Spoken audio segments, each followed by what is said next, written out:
By early 1992, Kid Rock had already been through 2 record labels and faced a bleak end to his dreams of stardom. At 22, he was back in Michigan and living with his high school sweetheart, Kelly South. Things were crazy. It was just nuts. We were both young and, didn't have money. We had government assistance and food stamps. Kid Rock really loved her. I think she loved him too. But I just think young and the situation and dealing with a lot of the racial issues, probably from his parents, her parents. Despite the hardships, Bob couldn't go to his parents for help. They didn't even know he had a girlfriend. Oh, I think he was hiding Kelly from us for the obvious reason. She was African American and Bob was white. African American. She was black. She's still black. By the summer of '93, the couple could hide no more. Kelly was pregnant. And shortly before the couple broke up, Rock welcomed a kid of his own, Bob Ritchie Jr. And I was like, holy, what am I going to do with this? Where do you plug it in at? Just plug it in and leave it run? A kid used to cry and I'd go to the hospital. There were kids crying. They're like, yeah, that happens. It was understood that, I have a huge responsibility, to raise this kid to the best of my ability. When I think Junior was born, it really gave him a hardcore vision. I think that was like, wow, okay, I think it's time to really buckle up right here, and it's time to get this music thing really, really kicked off. Despite the overwhelming odds against him, Kid kept rocking small gigs around Michigan.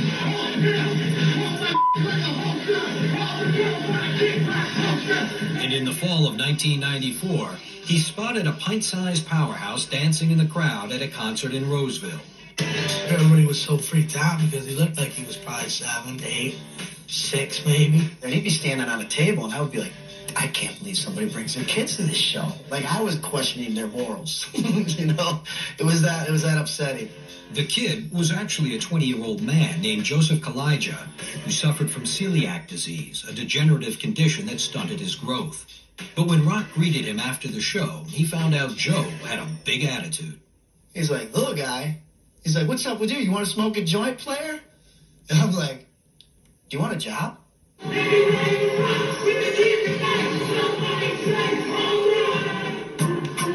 With Joe C. as his on-stage sidekick, Rock's club appearances now became a sonic concoction of rap, rock, and shock.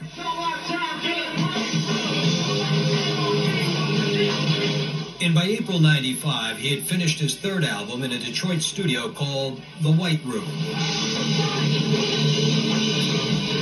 Still, without a record deal, he lacked the loot to release it.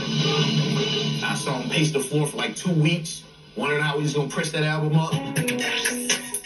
He didn't have the money, so who has money? The old man's got money, Well, we kind of know his feelings on this. Like the last person on the face of the earth that I want to ask is my dad. To have to come back with my tail tucked between my legs twice, from jive and continuum, not to mention everything that happened in between there, with my son being born. It was just a difficult thing to do. Sucking up his pride, Bob asked his wealthy father for some cash to release his album. But Bill Sr. wanted his son to join his car dealership instead. I said, Bob, I'd love to have you come in and learn the business and take it over. I never wanted anything to do with that dealership. None. When I worked down there as a kid picking up papers, I was like, this place. It's a wonderful opportunity, and you can do your music on the weekends. There was just no way I was going to go and work at a car dealership. It just wasn't happening. I said, well, go for it, but I worry about you. It was a big risk in my eyes, big risk. Despite his misgivings, Mr. Ritchie gave his wayward son a check for $5,000, enough money to press the album. It gave Kid Rock the lifeline he needed.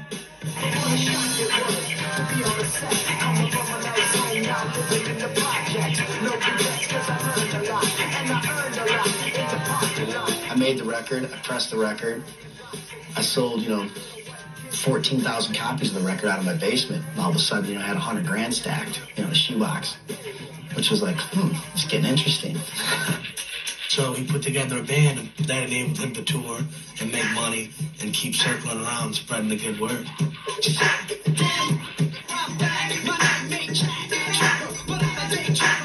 Started started to sell out shows in Detroit, and I would sell more T-shirts than the national acts coming through. By May of '97, Rock was a local hero, but he still lusted after national stardom. So he set up a musical showcase at Detroit's famed State Theater and invited the big label reps to give him one more look. How many ladies in the house need to find themselves a man like old Rock here that knows how to wax that booty? When I saw that show, I mean, I was absolutely, I can't tell you how blown away I was. I caught him before the crowd got too heavy around him, and I just put my arms around him. I told him how proud I was of him. And he choked up and told me how much that meant to him. And Bob's dad wasn't the only one impressed. Atlantic Records reps quickly asked for a demo tape. Somebody's got to feel that! He sent me 2 songs, which was Somebody's Gotta Feel This, and I Got One For You. I was driving on Hollywood Boulevard in LA when I put it in the tape deck, and I called him immediately and said, I'll give you whatever you want. I'm going to sign. I said to myself, this artist has unlimited potential for stardom. Within weeks, Bob had a $100,000 advance and a contract with Atlantic. He knew that this was Kid Rock's last shot. Everything was riding on it. He was probably pushing 26 years old, so it was definitely going to be the last real crack. Now that I got the Atlantic deal, the pressure was definitely on, and we kind of masterminded that record. He had to get himself in a mind frame that I'm going platinum. He had to talk it into existence because that's how much pressure he was under. Despite the pressure, Rock spent more time partying than playing. And at first, his tunes were getting a less than stellar reaction. We would listen to his songs and just be like, that's crazy. A song about a cowboy, give me a break, you know? Like that's, who's gonna buy that? 3'9" with a 10-foot. The tracks are coming in slowly, and we're worried about the quality.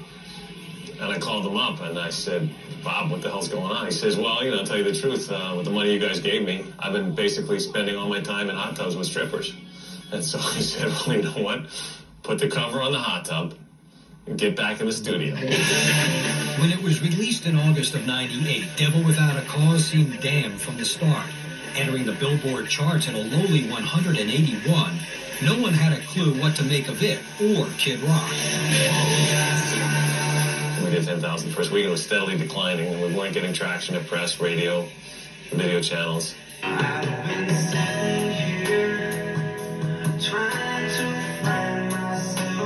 That thing sat on the shelf for 6-7 months. It didn't do nothing. We couldn't give that record away. Devil Without a Cause, we couldn't give it away. Because nobody knew who the it was.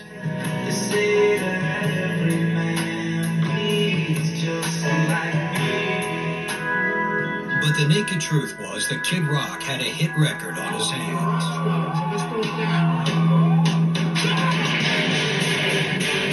Refusing to give up, he stayed on the road and won over fans from Romeo to Richmond. Then MTV came calling, and Rock truly started to roll. When TV started to change the format, they started playing, just bands like Korn and Limp Bizkit and stuff, and they just kind of took me under their wing. In December of '98, Kid Rock introduced himself to the college crowd with an appearance on MTV's Fashionably Loud. It was a legendary performance, kicking Rock's career into overdrive overnight.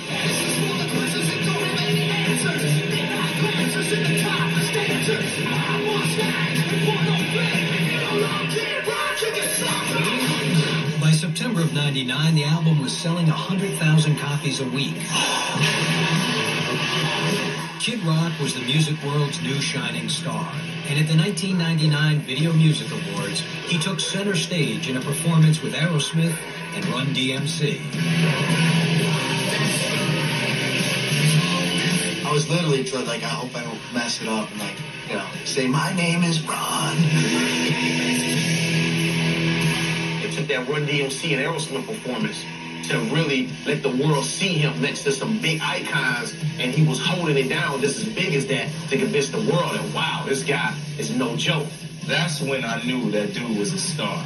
It was the MTV Awards, baby.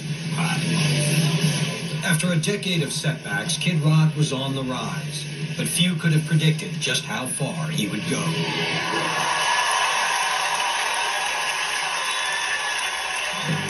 Next, Kid Rock is transformed into a country icon. He may have grown up, surrounded by rap music and stuff, but, I think he ventured further than that. When Behind the Music continues.